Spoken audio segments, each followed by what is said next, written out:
ఈ కార్ రేస్లో ఒకవేళ నిజంగానే అది కనుక నిజమయ్యేది ఉంటే అంటే అధికారి చెప్తా ఉన్నాడు ఇప్పటికి అరవింద్ కుమార్ మమ్మల్ని మినిస్టర్ ఆదేశిస్తేనే మేము జిహెచ్ఎంసీ ఫండ్స్ను అడిదికు ట్రాన్స్ఫర్ చేసామంటూ అది మనీ లాండరింగ్ కింద పడడానికి అవకాశం ఉంటుందా లేకపోతే ఇంకేదైనా లీగల్ ఇష్యూస్లో ఇరకడానికి అవకాశం ఉందా కేటీఆర్కి అప్పుడు తను మినిస్టర్గా ఉన్నాడు కాబట్టి దేర్ ఆర్ టూ థింగ్స్ కేసీఆరే అన్నాడు ఏం పీక్కుంటావో పీక్కో నేనే ఇచ్చిన ఆర్డర్ నేనే ఇచ్చిన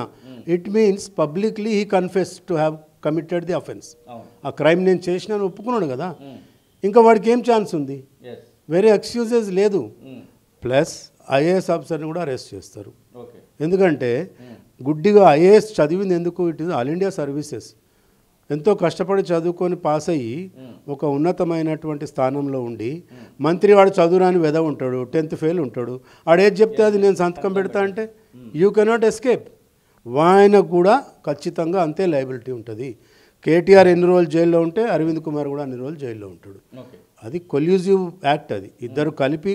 అనుకొని చేసింది అది బట్ 55 కోట్లు అనేది చాలా చిన్నది వేరే ఏం ఛాన్స్ లేదు ఖచ్చితంగా అరెస్ట్ చేస్తారు చేయాల్సిందే చేయకపోతే